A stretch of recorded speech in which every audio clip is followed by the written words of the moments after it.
अस्सलाम वालेकुम, welcome back to औरत कार। आज रशिया और यूक्रेन का जो तनाज़ा चल रहा है उसका छठा दिन हो गया है। और अभी तक रशिया जो है, जो एक्सपेक्टेड था कि रशिया बहुत जल्दी यूक्रेन के ऊपर कब्जा कर लेगा, पूरे यूक्रेन पे कब्जा कर लेगा, ये अभी तक नहीं हुआ। और यूक्रेन जो है उसने तवक्को से ज्यादा और अकेले ही, क्योंकि मगरबी ममालिक ने उनका साथ नहीं दिया, इस तरह साथ नहीं दिया, मिलिट्री में साथ नहीं दिया, मिलिट्री कॉन्फ्लिक्ट में वो अकेले ही रशिया से लड़ रहे हैं और अभी तक उन्होंने रशिया को रोका हुआ है। बहरहाल अभी तक 400 अमवात हो चुकी हैं और उसमें से 14 या 15 बच्चे भी शामिल हैं।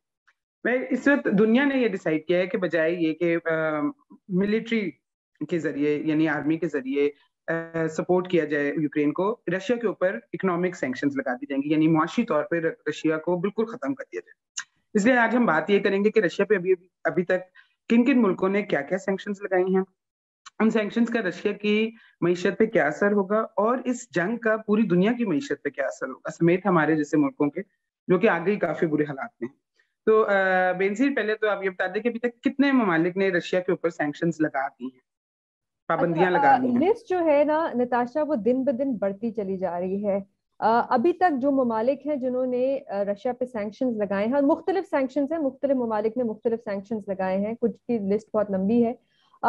एक तो कनाडा है, फिर आपका यूरोपियन यूनियन है जिसमें आपकी जर्मनी है और बाकी ममालिक हैं, जापान है, ताइवान है, न्यूजीलैंड, यूके, यूनाइटेड स्टेट्स, और एक बड़ी हैरान कुन बात यह है कि इसमें स्विट्जरलैंड भी अब शामिल है।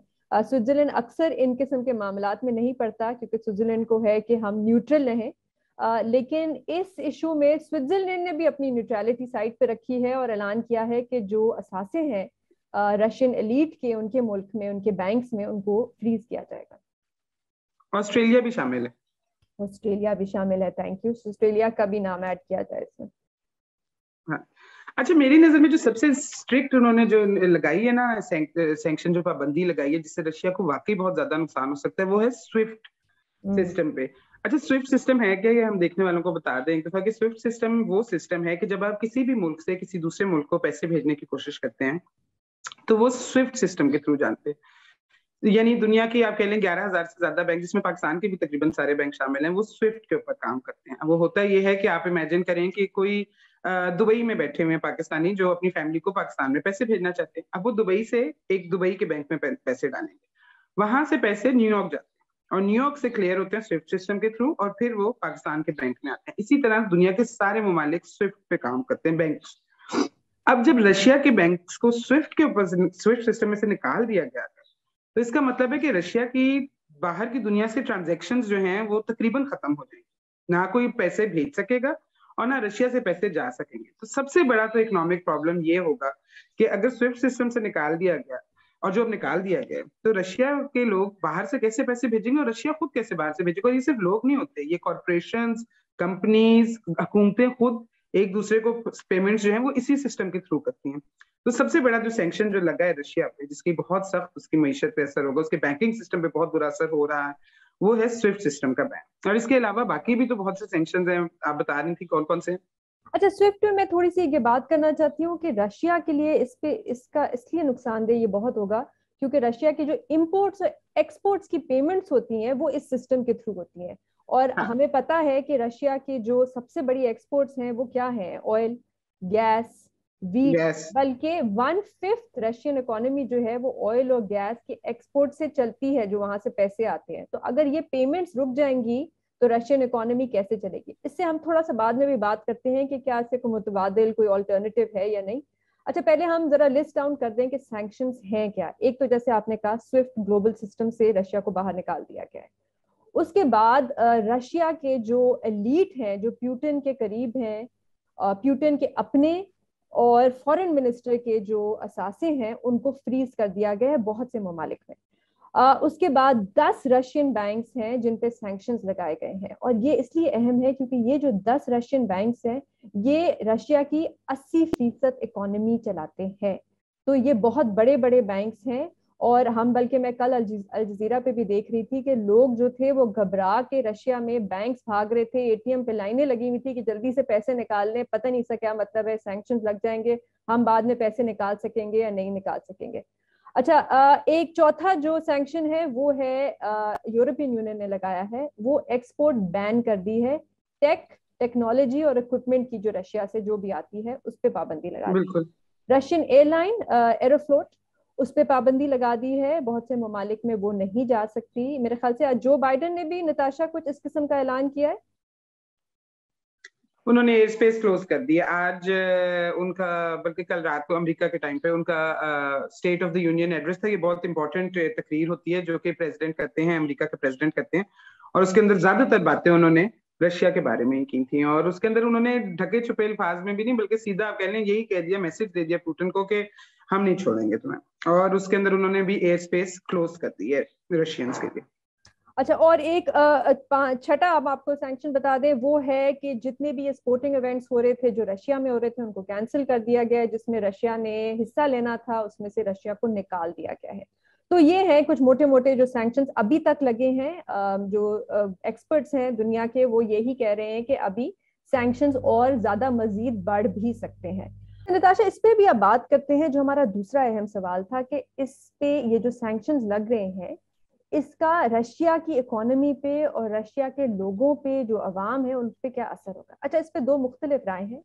एक तो राय जो ज्यादातर रशिया में एक्सपर्ट्स हैं उनकी तरफ से आती है, वो ये कहते हैं कि देखें 8 साल से रशिया पे सैंक्शंस लगे हुए हैं, तो रशिया एक तरह से पिछले 8 सालों से तैयारी कर रहा है कि हम पे सैंक्शंस लगेंगे, मजीद लगेंगे। और जब उन्होंने ये फैसला किया कि हम यूक्रेन पे हमला करेंगे तो उनको अंदाजा था कि उन पे और सैंक्शंस लगेंगे।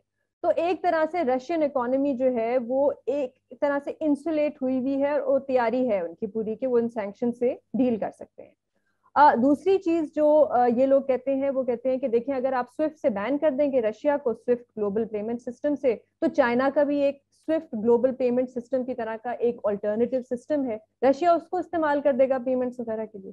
तो एक तो ये राय है। दूसरी राय ये है कि नहीं, इस पे बहुत ज्यादा इसका फर्क पड़ेगा रशियन अवाम पे और रशिया के लोगों पे, और जिसका हम अभी देख भी रहे हैं कि वो किस किस्म का इन्फ्लुएंस है।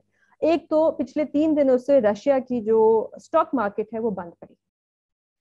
उसके बाद रशिया ने हाल ही में एक ऐलान किया कि इंटरेस्ट रेट को वो डबल कर रहे हैं। तो इसका बहुत फर्क पड़ेगा इकोनॉमी पे, स्पेंडिंग पे, बोरोइंग पे। रशिया में जो उनका, रशिया की जो करेंसी है जिसको रूबल कहते हैं, वो बड़ी तेजी से डिप्रिसिएट कर रही है डॉलर के मुकाबले में। तो एक तो ये है। फिर न्यूयॉर्क टाइम्स का एक आर्टिकल था जिसमें लिखा हुआ था कि ये जो एसेट फ्रीज है, ये जो कुछ ममालिक में हुआ है, इसका बहुत सख्त इसलिए असर पड़ेगा क्योंकि रशियन जो एलीट है वो अपने पैसे रशिया में नहीं रखती, वो अपने पैसे रखते हैं दूसरे ममालिक में, दूसरे ममालिक के बैंक्स में। तो वो उनके लिए बड़ा मसला होगा क्योंकि वहां से उनको पैसे निकालने पड़ेंगे और एक्सेस करने पड़ेंगे, तो वो उनको एक्सेस नहीं कर सकेंगे।